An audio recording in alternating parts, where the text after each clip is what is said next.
होली का त्यौहार और वो भी बिना गुजिया के, ये तो हो ही नहीं सकता। होली का त्यौहार है और गुजिया ना बने। तो चलिए झटपट से आज आपको स्टेप बाय स्टेप मावा की गुजिया बनाने की रेसिपी आपको बताएंगे। देख रहे हैं ना, एकदम बहुत अच्छे से फिलिंग भरी हुई है, बहुत ही अच्छी गुजिया देखने में लग रही हैं। तो चलिए स्टेप बाय स्टेप आपको बताएंगे कि कैसे मावा की गुजिया बनाएं, क्या प्रोपोर्शन रखें, फिलिंग कैसे बनाएं और फिलिंग में क्या क्या डालें, कितना चीनी का प्रोपोर्शन रखें, कितना मैदे का प्रोपोर्शन रखें। आज सारी चीज़ें आपके साथ स्टेप बाय स्टेप आपको शेयर करूँगी और एक एक चीज़ को बहुत अच्छे से बताऊँगी और कहीं पे भी आप इसको मिस मत करिएगा। और इस तरीके से आप रेसिपी को देखते हुए एक एक चीज़ प्रोपोर्शन के हिसाब से बनाएंगे तो आपकी गुजिया ना फटेगी और ना ही ख़राब बनेगी, ना कड़ी बनेगी, ना बहुत ज़्यादा मुलायम बनेगी और बहुत अच्छी सी मीठी गुजिया। और आटे का प्रोपोर्शन भी कैसे रखना है वो भी आपको बताएंगे। तो यहाँ पर हम बनाने जा रहे हैं आधा किलो खोए की गुजिया। तो ये खोया एकदम फ्रेश है, ये देखिए एकदम बढ़िया सा खोया है। तो चलिए सबसे पहले क्या करना है, देखिए गुजिया बनाने के पहले सबसे पहले हमको सामान इकट्ठा करना पड़ता है। तो गुजिया में जो जो चीज़ें चाहिए वो मैं इकट्ठा आपको बताती हूँ। यहाँ पर सबसे पहले लेंगे चीनी। चीनी यहाँ पर आधा किलो खोए के हिसाब से मैंने 1 कप और ये आधा कप, और ग्राम के हिसाब से देखिए तो ये 300 ग्राम के करीब चीनी है, जिसको इलायची के साथ पीस लेंगे। आप इलायची पाउडर अलग से भी डाल सकते हैं। इसके बाद नेक्स्ट स्टेप में खोए को अच्छे से हाथ से मैश करेंगे, क्योंकि खोए में गुलथियाँ होती हैं। तो सबसे पहले हाथ से इस तरीके से खोए को मैश कर लेंगे किसी भी बर्तन में। इसके बाद गैस को जला करके धीमी आंच पे एकदम कढ़ाई को चढ़ा देंगे और मावा या खोए को भूनेंगे। गैस की आंच को बिल्कुल भी तेज़ नहीं रखेंगे और धीमे धीमे चलाते हुए इसको भूनेंगे। और जब आपको लगेगा कि आपका खोए से एक अच्छी सी खुशबू आने लगेगी और सफ़ेदी खोए की कम हो जाएगी, हल्का सा, बहुत हल्का सा एक पिंक कलर सा आने लगेगा, बस आप समझिए आपका खोया भुन गया है। ज़्यादा से ज़्यादा 5 से 6 मिनट में आपका खोया भुन जाएगा। और बस गैस की फ्लेम को यहाँ पर बंद कर देना है, क्योंकि गैस की फ्लेम अगर हम जला के रखेंगे तो खोया बहुत ज़्यादा भुन जाएगा और बहुत ज़्यादा भुने खोए की गुजिया अच्छी नहीं बनती हैं। और गैस को बंद करने के बाद भी खोए को बराबर थोड़ा सा चला देंगे।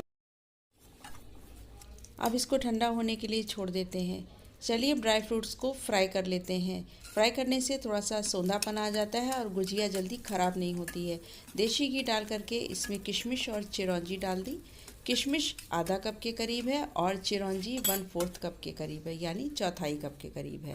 आप इसको घटा या बढ़ा भी सकते हैं, या कोई और ड्राई फ्रूट्स जैसे बादाम वगैरह डालना चाहें तो वो भी डाल सकते हैं। और यहाँ पर 150 ग्राम घिसी हुई गरी ली है, जिसको घर में ही गरी का जो गोला होता है ना, उसको घिस लिया है।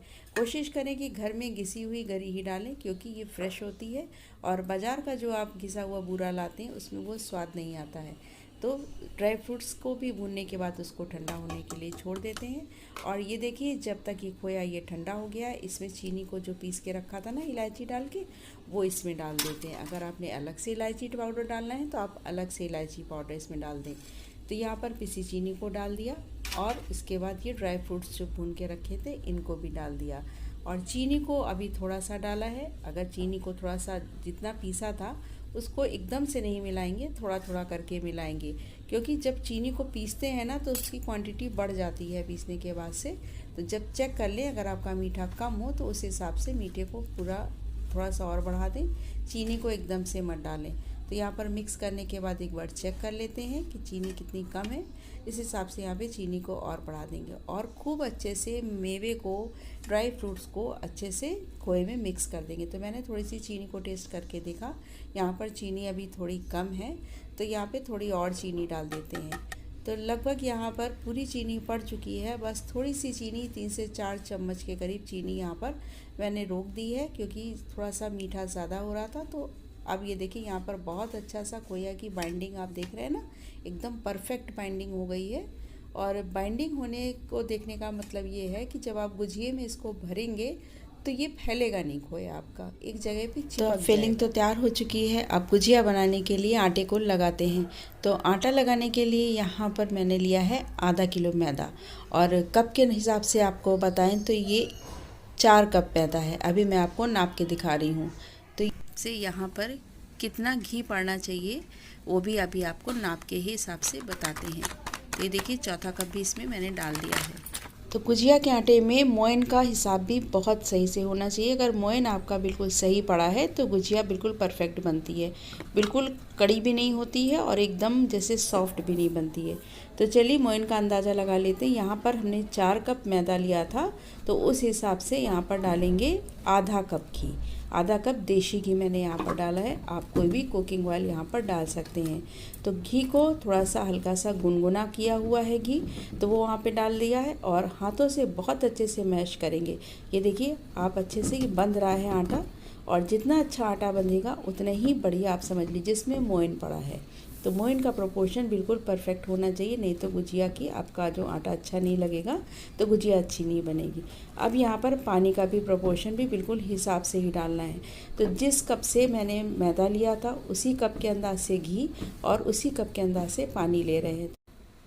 1 कप हल्का सा गुनगुना पानी लिया है और उसी से आटे को माड़ेंगे। तो चुटकी भर के मैंने इसमें नमक भी डाला था।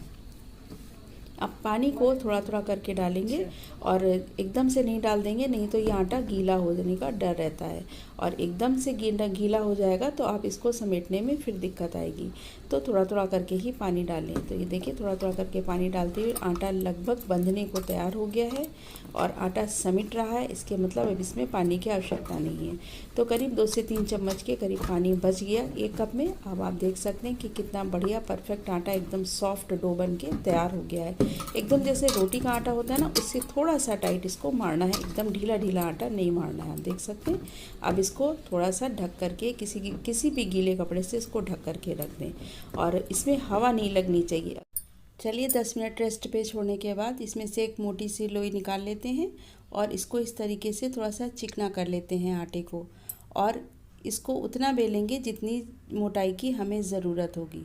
तो यहाँ पर हमें कम से कम आधा इंच मोटाई की ज़रूरत है, तो इसको वहाँ तक हम बेलेंगे, उतना बड़ा इसको बेल के तैयार करेंगे। तो देखिए आटा बहुत ही अच्छा सा सॉफ्ट डो बना हुआ है और बहुत आसानी से ये बिल भी रहा है, बहुत एकदम परफेक्ट आटा बन करके तैयार हुआ है। अब कोई ग्लास हो जिसके किनारे थोड़े से शार्प हों या कोई कटोरी हो, उसकी सहायता से इस तरीके से बड़ी बड़ी लोइयों को तोड़ लेंगे। इस तरीके से बड़ी लोइयों को काट लेने से आपको बेलने में की आवश्यकता ज़्यादा नहीं पड़ेगी। 2-4 बेलन बेलने से ही आपकी लोई अच्छे से बढ़ जाएगी। तो ये देखिए इस तरीके से सारे आटे की लोई को निकाल के रख लेते हैं और इसको ढक करके गीले कपड़े के अंदर रख देंगे, जिससे ये सूखेगी भी नहीं लोई और आपस में चिपकेगी भी नहीं। तो अब जितनी आवश्यकता होगी उतनी लोइयाँ बाहर निकाल के बाकी सबको अंदर कपड़े में ढक के रख देंगे। और यहाँ पर देखिए पूड़ी के तरीके से इनको बेल लिया है, और बेलने के बाद यहाँ पर मैदे को थोड़ा सा पानी में घोल कर रख लेंगे और इसको पूड़ी के चारों तरफ लगा देंगे और उसमें उतनी ही फिलिंग करेंगे जितनी बड़ी आपकी पूड़ी हो। ये देखिए इस तरीके से भरने के बाद चारों तरफ से बहुत अच्छे से दबा देंगे। अगर इसको दबाएंगे नहीं तो ये खोया पकाते समय जब हम गुजिया को फ्राई करेंगे तो ये बाहर को निकलने लगेगा। तो और जब भी खोए को भरें तो एक बार चम्मच से आप उसको ज़रूर प्रेस कर दें खोए को, जिसमें थोड़ी बहुत भी अगर गुलथी रह गई हो तो वो भी मैश हो जाए। ये देखिए इस तरीके से सभी गुजियों को भर लेंगे और जितनी आवश्यकता होगी उतनी गुजियों को भरेंगे और उसी हिसाब से फ्राई करते जाएंगे। बस इस बात का ध्यान रखें कि अगर आपने बहुत सारी गुजिया एक साथ भर ली हैं तो उनको भी गीले कपड़ों से ढक कर के ही रखें, नहीं तो आपकी गुजियों के ऊपर अगर मैदा सूखने लगा तो गुजिया जैसे ही आप घी में डालेंगे वो फटने लगेगी।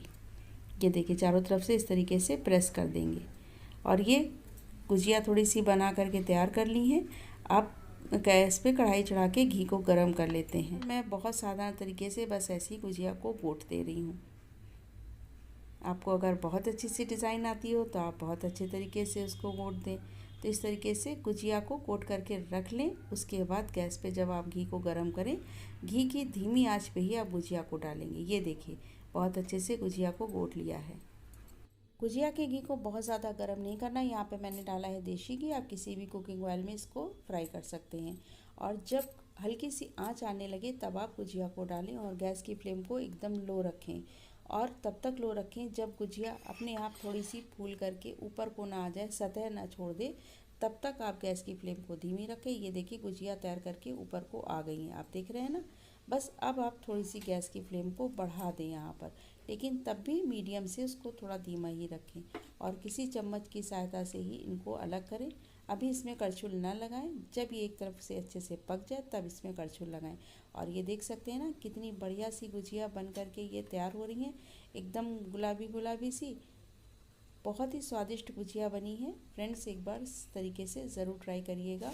और एकदम परफेक्ट मैंने आपको आज तरीका बताया है गुजिया बनाने का। और ये देखिए गरम गरम गुजिया बन करके तैयार हो गई। सारी गुजियों को इसी तरीके से फ्राई कर लेंगे।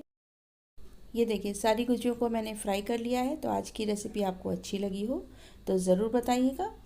हैप्पी होली आप सभी लोगों को। मिलते हैं एक और नई वीडियो के साथ। Till then take care, bye bye.